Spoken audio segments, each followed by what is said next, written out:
Welcome back বন্ধুরা। এই মুহূর্তের সবচেয়ে বড় বিশেষ কিছু আপডেটের সাথে আপনাদের সাথে আলোচনা হবে। বন্ধুরা, আজকের ভিডিওটা একটু আলাদাভাবে সাজিয়েছি, কারণ এই গল্পটা এক লাইনের তো না, একটু ওয়েট করতে হবে। আর যেটা মিডিয়া আপনাদের বলে না, সেটা আমি আপনাদের খোলাসা করব। আর খুবই ইন্টারেস্টিং আপডেট আসছে। দেখুন কি কি আমরা আলোচনা করব সেটা একটু আপনাদেরকে বলে দিই। প্রথমেই আমরা ইউএর বিষয়টা আপনাদেরকে ধরবো।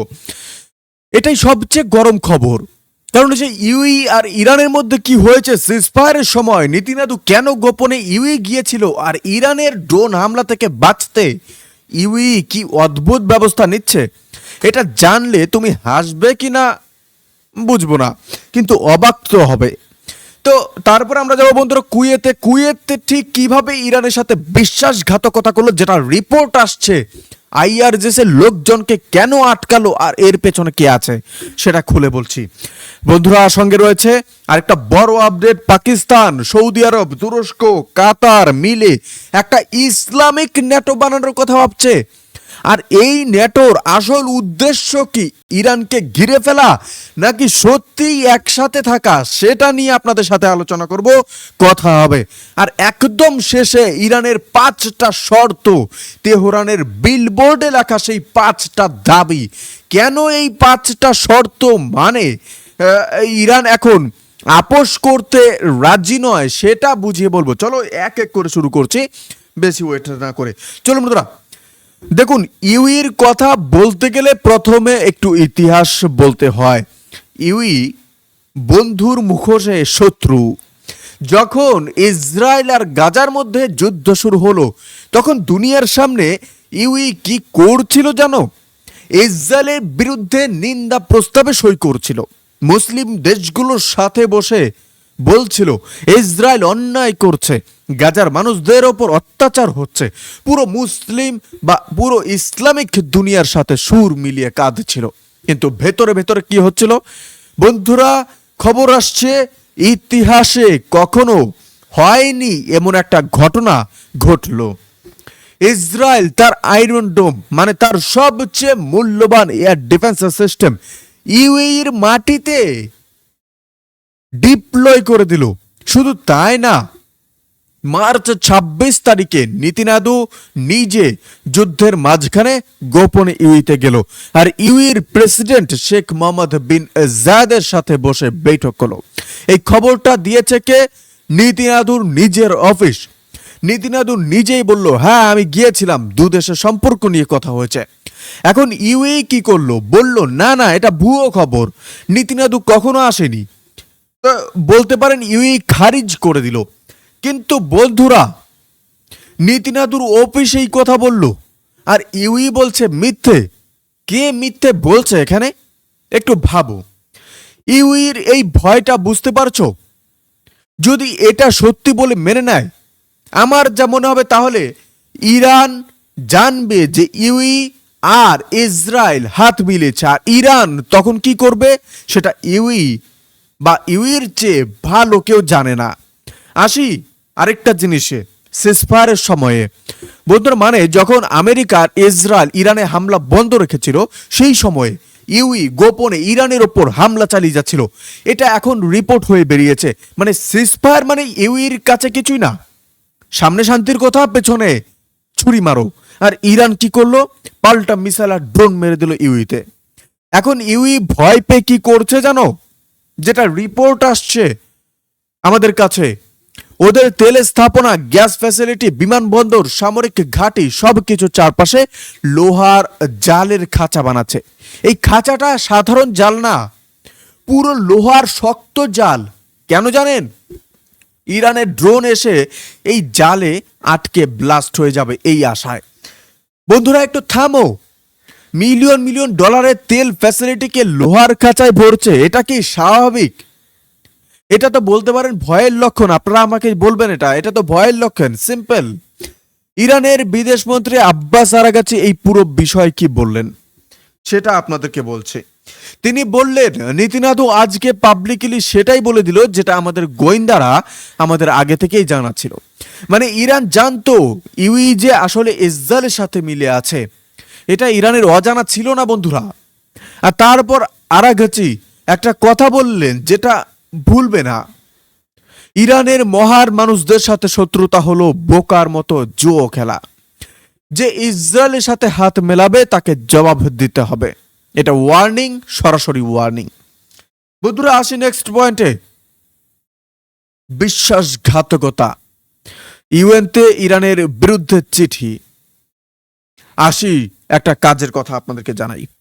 বাহরাইন, কুয়েত, সৌদি আরব, ইউএই, কাতার আর জর্ডান, মনে রাখো এই 6টা নাম সবসময় মনে রাখবে। এই 6টা দেশ মিলে ইউনাইটেড নেশনসে একটা জরুরি চিঠি পাঠিয়েছে। চিঠিতে কি লেখা?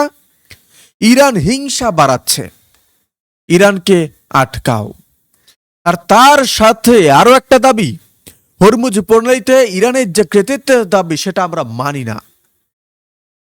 এখন একটু ভাবো, যুদ্ধ করছে কে? আমেরিকার ইসরায়েল, ইরানে হামলা করছে, কিন্তু আর এই আরব দেশগুলো ইউএনএ চিঠি পাঠাচ্ছে ইরানের বিরুদ্ধে।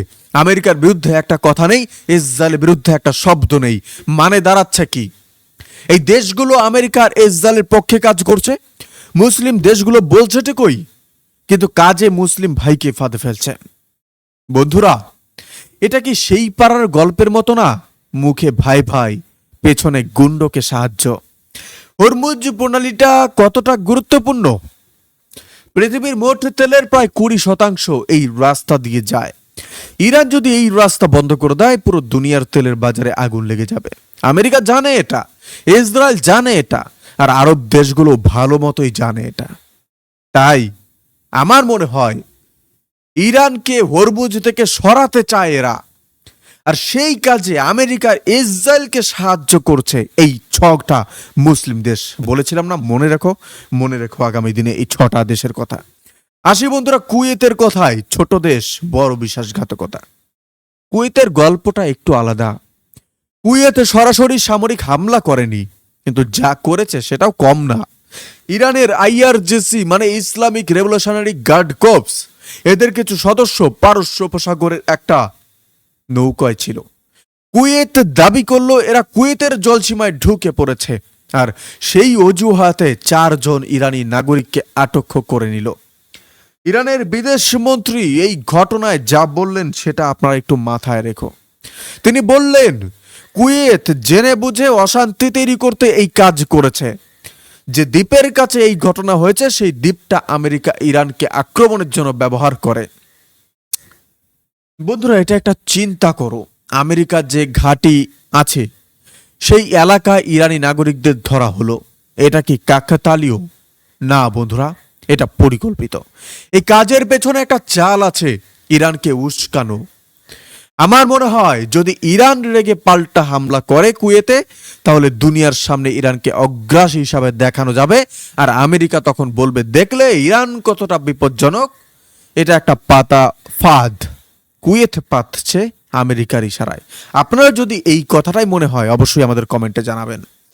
বন্ধুরা আসি ইসলামিক ন্যাটো, স্বপ্ন না চক্রান্ত।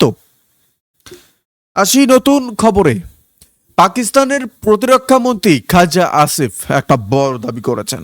বললেন, পাকিস্তান আর সৌদি আরবের মধ্যে যে প্রতিরক্ষা চুক্তি আছে তাতে তুরস্ক আর কাতারও যোগ দিতে পারে। আমরা একটা ইসলামিক ন্যাটো বানাতে পারি। তো ইউরোপিয়ান ন্যাটোর মতো একজনের ওপর হামলা মানে সবার ওপর হামলা। শুনতে ভালো লাগছে না বন্ধুরা? ইসলামিক দেশগুলো এক হচ্ছে, কিন্তু একটু থামো। ওই যে বলেছি না 6টা দেশের কথা মনে রেখো, সেটা তো মনে রাখবেই। বন্ধুরা, সৌদি আরবের ওপর ইরান হামলা করেছিল, পাকিস্তান কি বাঁচাতে এসেছিল? না। পাকিস্তানের ওপর হামলা হয়েছিল, সৌদি আরব কি এসেছিল? না। তাহলে এই ন্যাটো কাদের বিরুদ্ধে? কাগজে ইসলামিক ঐক্য, বাস্তবে ইরানকে টার্গেট করার হাতিয়ার। তুরস্ক আর কাতার যদি এতে যোগ দেয় তাহলে আমেরিকা একটা নতুন জোট পাবে মিডল ইস্টে। আর আমার মনে হয় যেটা দেখতে ইসলামিক কিন্তু কাজে ইরান বিরোধী। এটা কূটনীতিক সবচেয়ে পুরনো চাল, শত্রুকে তার নিজের লোক দিয়ে ঘেরাও করো। আর বন্ধুরা বাস্তবতাটাও হলো এই দেশগুলো একে অপরের জন্য সত্যিকারের বিপদে ঝাঁপ দেবে না। একটা ইউনিফর্ম পরা ন্যাটো আর একটা কাগজে লেখা ন্যাটো দুটো এক না। আসি আসল কথায়, ইরানের 5টা শর্ত, যুদ্ধ থামবে কিন্তু এই দামে। তেহরান একটা বিশাল বিলবোর্ড লাগানো হয়েছে তেহরানে, পাবলিক রাস্তায়, সবার চোখের সামনে। সেই বিলবোর্ডে লেখা আছে 5টা শর্ত। ইরান বলছে এই 5টা না মানলে কোনো চুক্তি নেই। আমরা পাবলিকালি সেটা বলে দিচ্ছি। প্রথম শর্ত, আপনারা মনে রাখেন এই 5টা শর্ত কি, জানা জরুরি আমাদের। প্রথম শর্ত হলো ইরানের ওপর যত নিষেধাজ্ঞা আছে সব তুলে নিতে হবে। দ্বিতীয় বলেছে ইরান, এই যুদ্ধে আমেরিকা যত ক্ষতি করেছে ইরানে তার ক্ষতিপূরণ দিতে হবে। তৃতীয় শর্ত বলেছে হরমুজ প্রণালীতে ইরানের পূর্ণ কৃতিত্ব থাকবে। চতুর্থ, ইরান বলেছে বিদেশের ব্যাংকে ইরানের যত টাকা জব্দ আছে সব ছেড়ে দিতে হবে। পঞ্চম শর্ত, ইরান বলেছে সব জায়গায় আমেরিকার ইসরায়েলকে যুদ্ধ বন্ধ করতে হবে। এখন ভাবো এই 5টা শর্ত কি আমেরিকা মানবে? কখনো না। তাহলে ইরান কেন এই বিলবোর্ড লাগালো? দেখুন, আমার যা মনে হয় কারণটা বুদ্ধিমানের। বন্ধুরা, একবার পাবলিকের সামনে 5টা শর্ত ঘোষণা করে দিলে আর তারপর যদি সরকার পিছিয়ে আসে তাহলে নিজের দেশের মানুষের কাছেই মুখ দেখানো যাবে না। এটা একটা রাজনৈতিক লকিং। ইরানের নেতারা নিজেদেরকে এই 5টা শর্তে বেঁধে ফেলেছে, এখন সরার উপায় নেই। এটা দুর্বলতা না, এটা কৌশল। আমেরিকা ভাবছিল ইরান ক্লান্ত হয়ে পড়বে, আপোষ করবে, কিন্তু ইরান এই বিলবোর্ডের মাধ্যমে বলে দিল না, আমরা হাঁটু মোড়াবো না। দেখুন শেষ যা দাঁড়াচ্ছে পরিস্থিতি আপনাদেরকে জানিয়ে দিই। মিডল ইস্টের এই যুদ্ধটা আমার যেমন হচ্ছে এখন শুধু ইরান বনাম ইসরায়েল বা ইরান বনাম আমেরিকা না, এটা হয়ে গেছে ইরান বনাম একটা পুরো নেটওয়ার্ক, যেখানে মুখে মুসলিম কিন্তু কাজে ইসরায়েলের পক্ষের অনেক আরব দেশ আছে। ইউই লোহার খাঁচায় নিজেকে বাঁচাচ্ছে ইরানের ড্রোন থেকে, কারণ সে জানে সে কি করছে। এদিকে বন্ধুরা, কুয়েত ফাঁদ পেতেছে আমেরিকার ইশারায়।